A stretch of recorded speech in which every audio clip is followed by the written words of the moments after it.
ചരിത്ര പ്രാധാന്യമുള്ള സ്ഥലങ്ങൾ പോസ്റ്റർ ഒട്ടിച്ചും ചുവരെഴുതിയും വികൃതമാക്കിയാൽ പിടിവീഴും. ഇത്തരം പ്രവർത്തികളിൽ ഏർപ്പെടുന്നവർക്ക് 1 വർഷം വരെ തടവും 1 ലക്ഷം രൂപ വരെ പിഴയും ഒടുക്കേണ്ടി വരും. ബാനർ കെട്ടിയും ഫ്ലെക്സ് ബോർഡുകൾ സ്ഥാപിച്ചും പരസ്യ പോസ്റ്ററുകൾ പതിപ്പിച്ചും പൊതു ഇടങ്ങൾ നശിപ്പിക്കുന്നവർക്ക് 6 മാസം വരെ തടവും 50,000 രൂപ പിഴയും വ്യവസ്ഥ ചെയ്യുന്ന കരട് നിയമം തയ്യാറായി.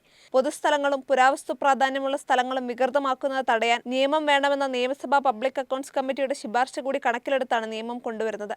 റോഡുകൾ, നടപ്പാതകൾ, ചരിത്ര സ്മാരകങ്ങൾ, കെട്ടിടങ്ങൾ, മതിലുകൾ, ട്രാഫിക് ഐലൻഡുകൾ, സ്ഥലസൂചനാ ബോർഡുകൾ, നെയിം ബോർഡുകൾ തുടങ്ങിയവയെല്ലാം നിയമപരിധിയിൽപ്പെടും. വ്യക്തികൾക്ക് പകരം സ്ഥാപനങ്ങളുടെ നേതൃത്വത്തിലാണ് ഇത്തരം കുറ്റകൃത്യങ്ങൾ നടക്കുന്നതെങ്കിൽ സ്ഥാപന പ്രതിനിധികൾക്കെതിരെ കേസെടുക്കും. രാഷ്ട്രീയ പാർട്ടികൾ നടത്തുന്ന നിയമലംഘനങ്ങൾക്ക് ഭാരവാഹികൾക്കെതിരെ കേസെടുക്കാനാകും. തെരഞ്ഞെടുപ്പ് കാലത്ത് രാഷ്ട്രീയ പാർട്ടികൾക്കോ സ്ഥാനാർത്ഥികൾക്കോ സ്വകാര്യ ഉടമസ്ഥതയിലുള്ള സ്ഥലങ്ങളിൽ ചുവരെഴുതുന്നതിനും പോസ്റ്റർ ഒട്ടിക്കുന്നതിനും ഉടമസ്ഥന്റെ രേഖാമൂലമുള്ള സമ്മതം വേണം.